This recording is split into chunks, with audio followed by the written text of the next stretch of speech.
जय हिंद दोस्तों, कैसे हैं आप सब लोग। I hope all are well. और आपके एसएसबी इंटरव्यू की तैयारी बहुत जबरदस्त चल रही है दोस्तों। एनडीए के एसएसबी स्टार्ट हो गए हैं और फोर्स डिफेंस एकेडमी के प्यारे बच्चे जो है स्क्रीन इन होना शुरू हो गए हैं। तो मेरे बच्चों के स्क्रीन होने का क्या राज है, हालांकि आप भी मेरे बच्चे ही हो। पीपी एंड डीटी के अंदर किस तरह से पिक्चर को देख करके उस पिक्चर के अंदर दिए हुए स्टिमुलस का इस्तेमाल करके आपको स्टोरीज लिखना है, पिक्चर के बैकग्राउंड का किस तरह से बेहतर आप इस्तेमाल कर सकते हो, ये मैं अपने डिफरेंट वीडियोस के माध्यम से आपको बताता हूं। तो आइए स्टार्ट करते हैं आज के पीपी एंड डीटी के सेशन को। दोस्तों इसके पहले मैं आपको बता दूं कि फोर्स डिफेंस एकेडमी हर महीने लगभग एक कैंप लेके आता है 5 डेज का, जिसमें 5 दिनों तक बच्चा हमारे पास रहता है और उन 5 डेज में बच्चे का असेसमेंट हम लोग करते हैं। हमारे जितने भी सीनियर असेसर्स हैं वो असेसर्स उन बच्चों का असेसमेंट करके 5वें दिन फीडबैक देते हैं कि आप जीटीओ में कैसा कर रहे हो, आप पर्सनल इंटरव्यू में कैसा कर रहे हो, आप साइकोलॉजी के अंदर आपका परफॉर्मेंस कैसा है। तो ये सब के लिए हमारा अगला जो कैंप है वो 2 जनवरी से स्टार्ट हो रहा है और 5 डेज के इस कैंप में असेसमेंट और हॉस्टल दोनों व्यवस्था हम लोग प्रोवाइड कर रहे हैं। फीस उसकी सिर्फ 3000 रुपए। तो अगर आप चाहो या आपके कोई रिलेटिव चाहे तो इस कैंप को जरूर ज्वाइन कीजिए, आपको डेफिनेटली इससे बेनिफिट मिलेगा। अब देखते हैं हमारे आज की पिक्चर और उसकी स्टोरी को। दोस्तों इस पिक्चर को जो आप देख रहे हो तो इसमें आपको दिख रहा है कि एक ग्रुप ऑफ पीपल है, लोगों का एक समूह है। इसमें 7-8 लोग आपको दिख रहे हैं। 1 2 3 4 5 6 7 8 जो है यहाँ पर पीपल दिख रहे हैं, पर्सन्स दिख रहे हैं। और यहाँ पर एक वाटर बॉडी दिख रही है और यहाँ पर अगर आप गौर से अगर देख रहे हो तो ये वाला जो सॉइल है ये एकदम ऐसा लग रहा है कि नया सॉइल डाला हुआ है और यहाँ पर एकदम प्लेन एरिया ऐसा दिख रहा है जैसे पुराना कुछ है।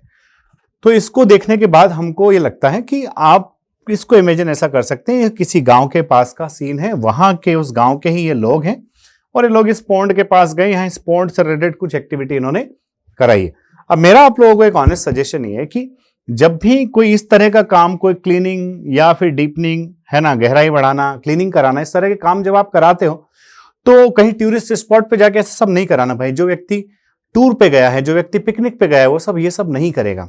तो आप इस पिक्चर को देखने के बाद में आपके मन में क्या आ रहा है जरूर कमेंट बॉक्स में लिखिए। मैं अपनी इस पिक्चर को देखने के बाद में क्या स्टोरी लिखता हूं आपके साथ शेयर कर रहा हूं। तो देखो मैंने क्या लिखा है दोस्तों इसके अंदर।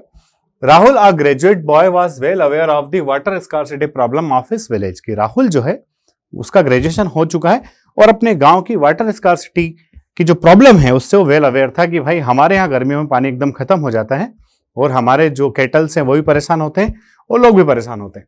To solve this he discussed with the leading people of his village. इसको सॉल्व करने के लिए अपने गांव के लीडिंग पीपल से मीनिंग मेरा ये है कि हर गांव में हर आदमी तो उतना एक्टिव होता नहीं, बट हर गांव में कुछ नंबर ऑफ कैंडिडेट, कुछ नंबर ऑफ पीपल जो है वो काफी एक्टिव होते हैं। तो अपने गांव के लीडिंग लोगों से बातचीत करता है कि अंकल या फिर भाई साहब या फिर सर, अपने को इस प्रॉब्लम के लिए कुछ ना कुछ करना चाहिए। ठीक है। All of them conducted a survey of the pond, है ना, 2 leading people of his village, all of them conducted a survey of the pond and found that, तो वो सब लोग मिलकर के वो जो पॉन्ड होता है उसका सर्वे करते हैं and found that the catchment area has been encroached by some other people। कि जो पॉन्ड का कैचमेंट एरिया है, जिस तरफ से पानी आता है, वो एरिया जो है कुछ लोगों ने उसको इनक्रोच कर लिया है। ठीक है। And the pond has been shallowed due to the deposition of the mud. और बार बार आने वाली कीचड़ और मड की वजह से जो पॉन्ड है वो भी काफी उथला हो गया, उसकी गहराई बहुत कम हो गई है। ये 2 रीजन उन लोगों को समझ में आता है जब वो पॉन्ड का सर्वे करते हैं तो। ठीक है। Rahul with other members decided to revive the pond first, है ना। तो राहुल दूसरे मेंबर्स के साथ डिसाइड करते हैं कि भाई अब इसको रिवाइव करना चाहिए, ये जो प्रॉब्लम आ रही है इस प्रॉब्लम को सॉल्व करना ही चाहिए। ठीक है। तो first of all they made the people who have built wall against the catchment area of the pond, they make them understand and agreed them to demolish the wall so whole water can come to the pond.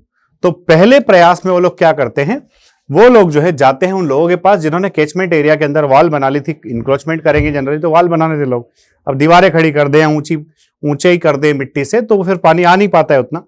तो उन लोगों से मिले भाई ये wall हटा लो please, ताकि हमारे पॉन्ड में जो कैचमेंट एरिया में पानी है वो सही से आ पाए, पॉन्ड भर पाए। तो वो लोग एग्री हो गए, उन्होंने उस कैचमेंट एरिया को साफ सुथरा कर दिया, अब सीधा फ्लो पॉन्ड की तरफ मेंटेन हो गया है। Secondly they initiated a campaign to deepen the pond. और दूसरा उन्होंने कैंपेन चलाया तालाब के गहरीकरण का। In the summer most of the villages took part and increases the depth, है ना, कि समर के दौरान अधिकांश लोग उस गांव के जो है वहां पर उस कैंपेन के अंदर भाग लेते हैं और उस पॉन्ड का डेप्थ वो बढ़ाते हैं। This year, in the time of rain, pond got more water and the problem of water scarcity has been result. और इस वर्ष जो है उस पॉन्ड में ज्यादा पानी भरा हुआ है, क्योंकि एक तो कैचमेंट एरिया साफ हो गया था, साथ ही उसकी डेप्थ बढ़ा दी गई थी, और वाटर स्कार्सिटी का जो प्रॉब्लम था वो इस साल खत्म हो चुका था। तो देखिए दोस्तों, आपका हीरो जो है कौन है? राहुल। और राहुल ने अपनी सूझबूझ से अपने गांव के वाटर स्कार्सिटी के प्रॉब्लम को रिजोल्व कर दिया है। अगर आप भी और इसी तरह की स्टोरीज लिखना चाहते हैं, पिक्चर्स को देख करके अपनी थीम डिसाइड करो, अपनी स्टोरीज लिखो। कई सारे वीडियोस मैंने बनाए हैं, plenty of videos are available on this channel. Definitely वो वीडियोस आपको हेल्प करने वाले हैं। अगले वीडियो में जल्द ही मिलते हैं। जय हिंद, जय भारत, इंकलाब जिंदाबाद, भारत माता की जय।